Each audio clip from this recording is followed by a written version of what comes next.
It's the Israelite AJ Raw. Salute to everybody, man. It's been, I don't even know how long it's been since I've actually uploaded blog, vlog, video, edited, or anything of the sort. Just a quick update on what's really going on with me and what I got planned and what I'm able to actually do. As you guys can see, I'm face down on my bed right now. That's my brother's bed right there. And if I quickly flip the camera on my phone,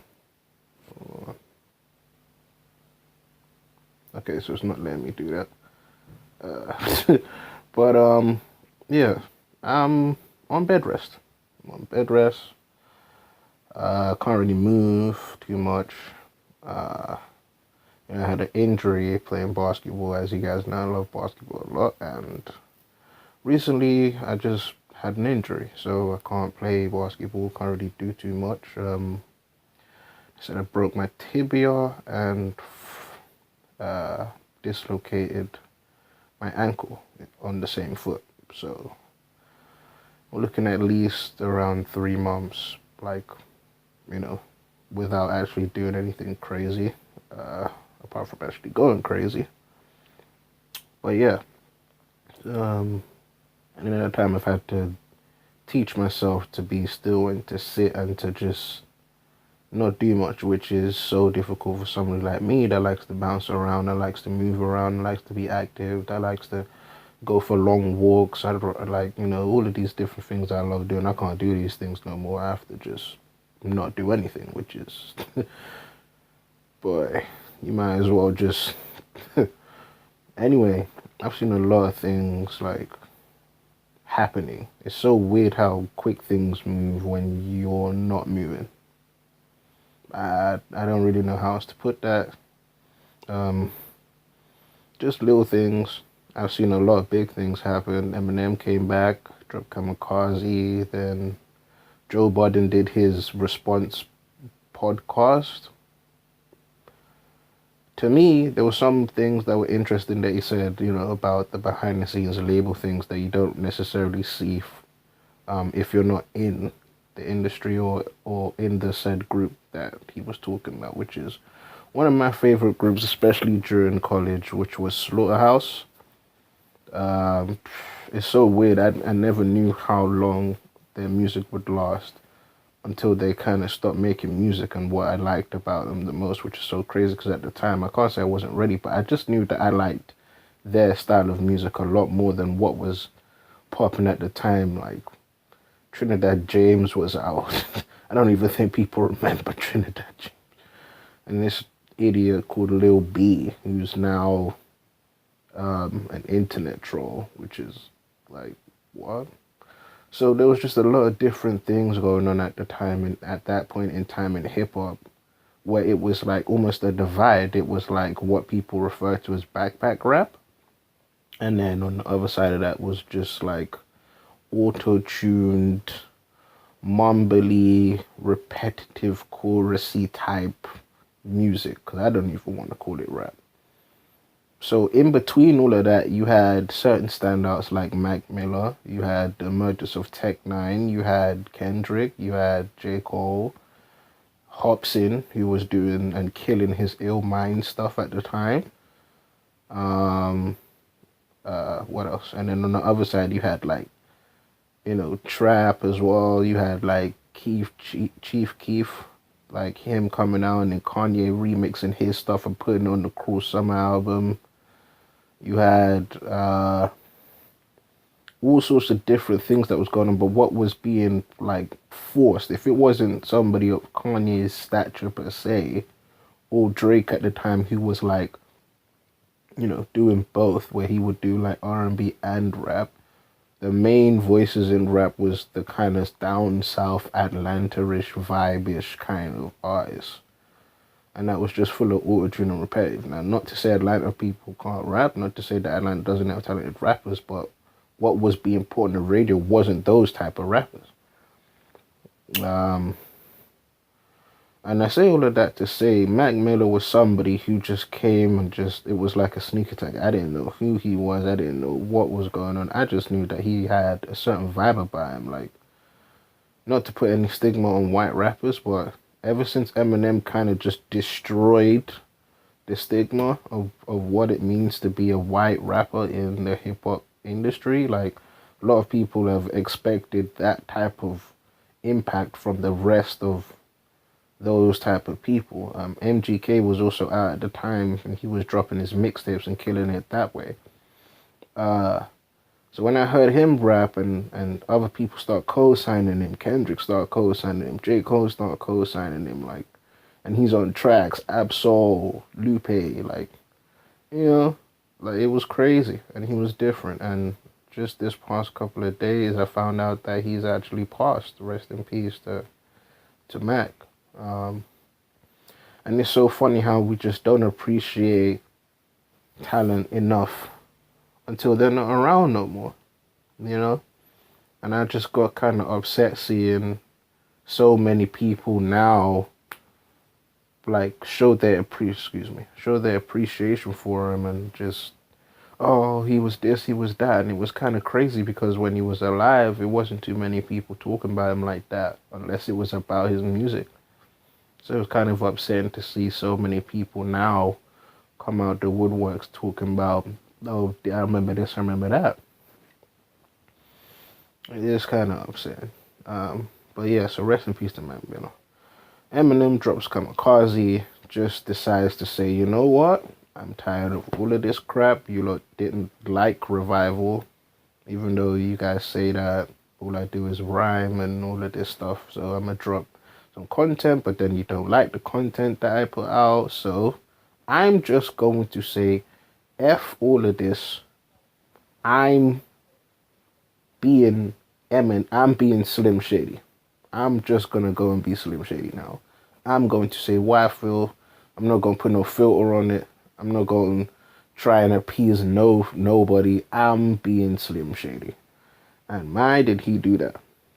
Went in that booth with Dr. Dre, did not tell nobody apart from the people that was featured on his album, which was, to my understanding, Joyner Lucas, who is amazing, Royce the 5'9", who is also amazing.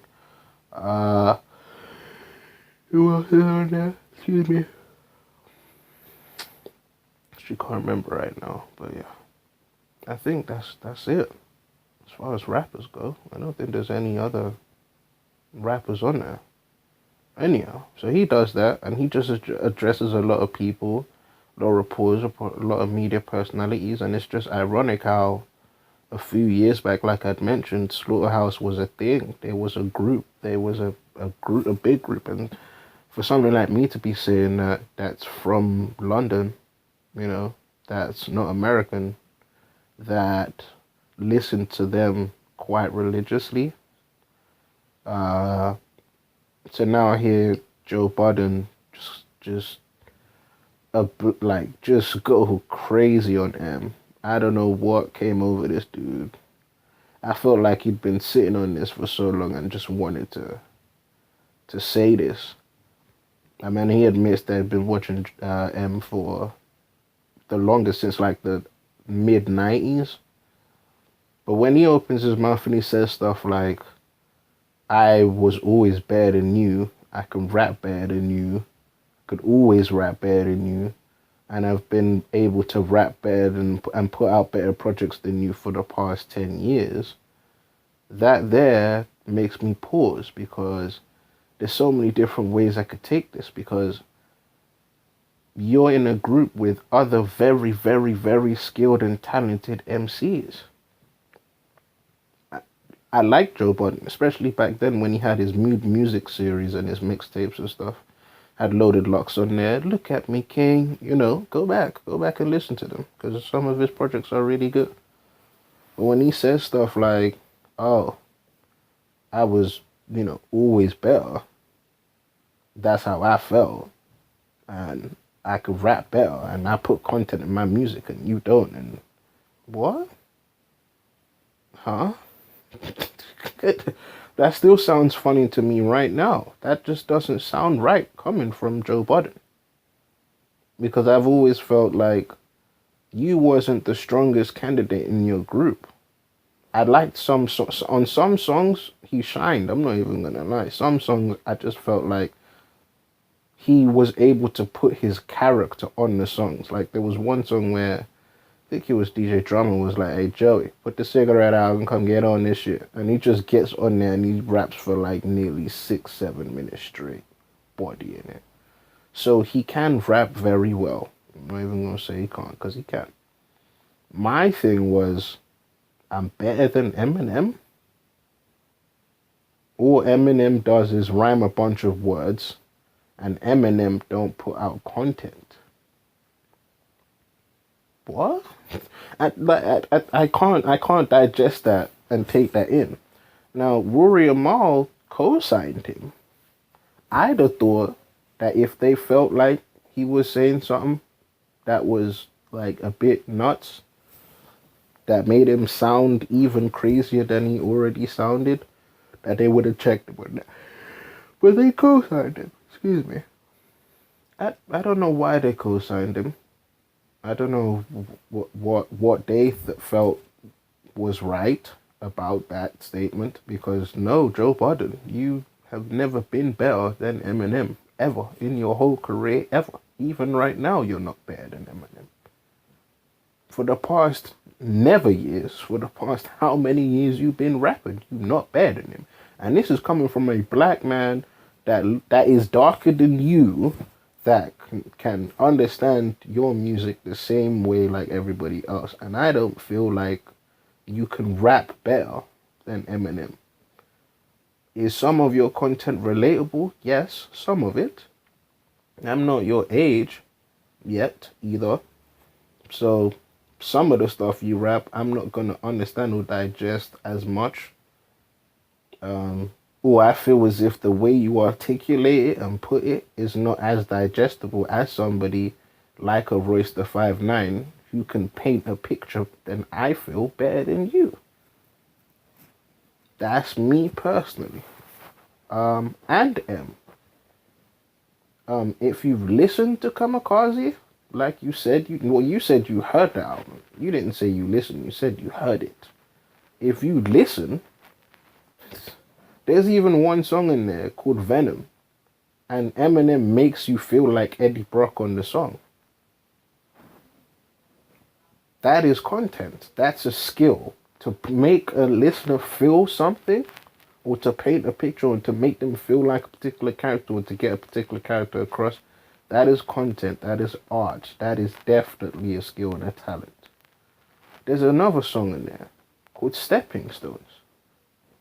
That's content. He's talking about D12. He's talking about the death of Proof. You as Joe Budden should know who Proof is and what Proof meant to M and to the rest of D12. And if Eminem can put that in the song and articulate how he feels about the whole D12 situation and everything, how do you then say that he doesn't put out content when he literally just dropped an album, probably being one of the most vulnerable versions of himself that he has ever been? That sounds crazy to me. There's another song in there called Lucky You, and he's talking about his position in music and how he feels, and you know, if the hunger is still there, literally. Fall, when he's talking about and articulating how he feels about the different critics, right? And his journey and who he inspired and his place in hip-hop again. And he's also, in the very same song, addressing people like you that open their mouth and say things like Eminem is fell off, Revival is trash, and all of this other stuff. What? I don't know why he did that. But anyway, so that was that. That's Kamikaze. That's my take on it. If they ever battled, I believe Eminem would beat Joe Budden, because Eminem lives and is around battling. He's around battle rap. He's around all of that stuff. People, I don't know whether people forget that or or like to just push that to the side that Eminem was a battle rapper before he was even a rapper, which means if it came to battling, I don't get it. Like, what? If it came to battling, Eminem would beat Joe Budden because he's from that background. Joe Budden not from there. Joe Budden is not from there. The way Eminem is. Eminem ate food because he was a battle rapper. Proof talks about this. But I don't know whether you even listened to that interview when they was on Tim Westwood's show back in the day that he had. Right?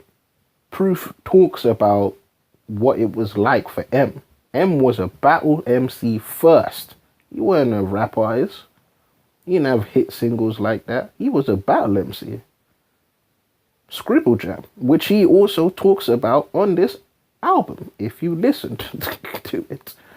But I don't think you listened to it. I think you skimmed through it the same way most people skim through projects and don't take the time to actually take it in. One, because I feel like you probably just dismissed it and was like, nah, another Eminem, project, whatever. Let me see if I like the way some songs sound. It's so crazy. That's what.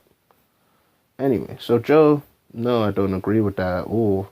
So if you was to diss M, the way and what's crazy is Joe even had a problem with the diss in terms of being picky. Oh, a domestic abuse line. Yes, a domestic abuse line. It's a line. He gave you a line, bro. He gave you a line in a song.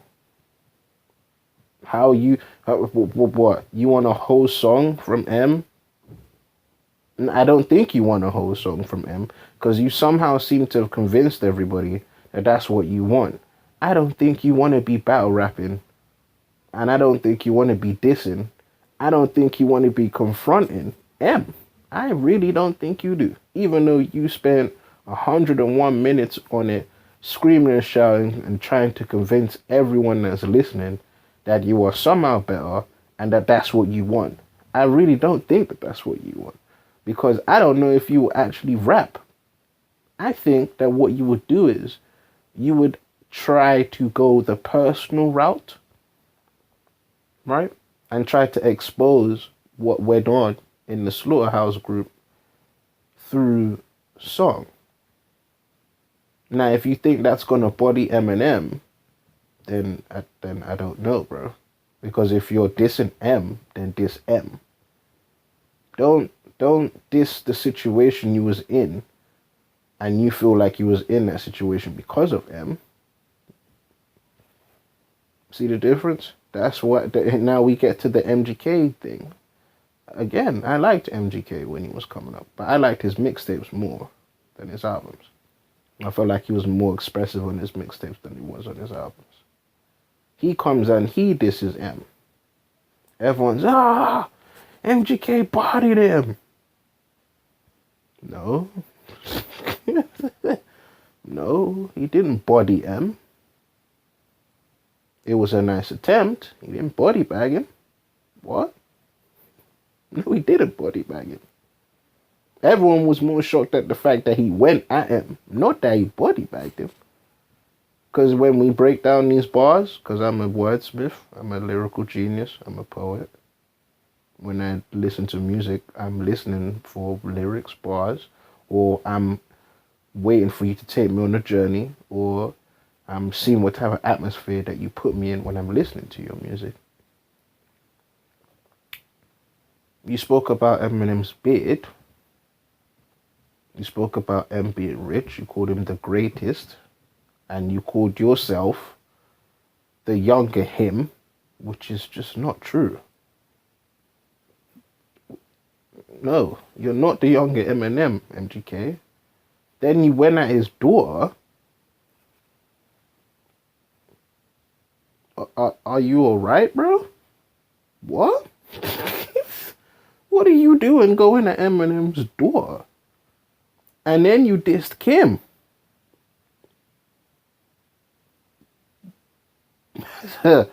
This dude don't like his life. I don't know what's wrong with him. He mad. He's again some behind the scenes stuff.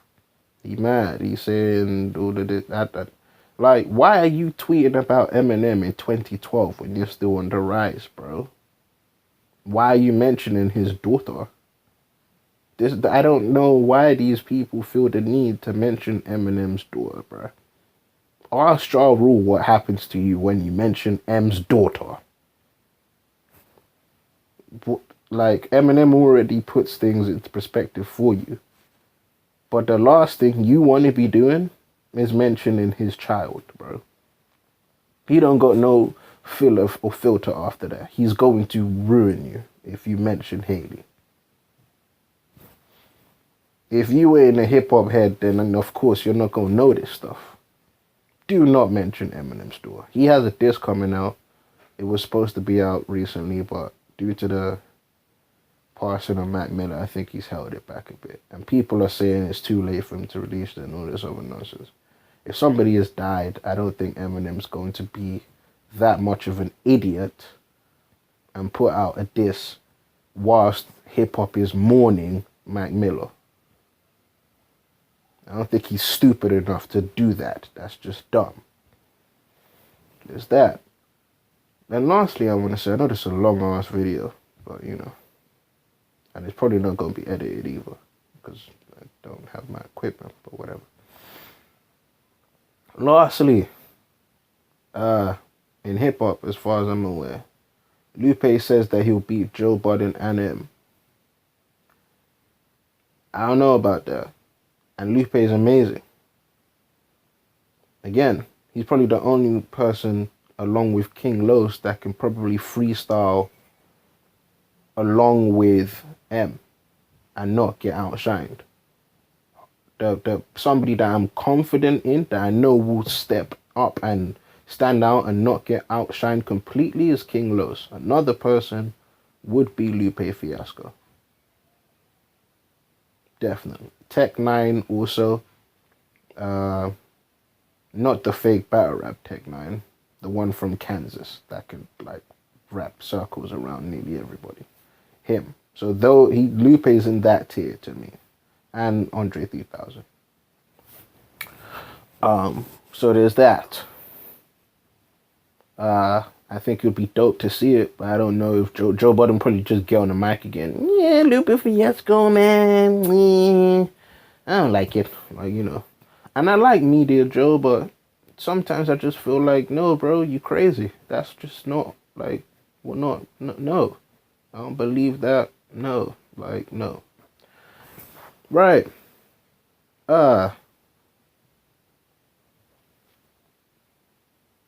This one kind of annoys me. I don't know what's going on here, but the actual fighting in hip hop, like Nicki and Cardi, what? It was weird because before I uninstalled Twitter, I don't know if I'll probably get it again. I don't know.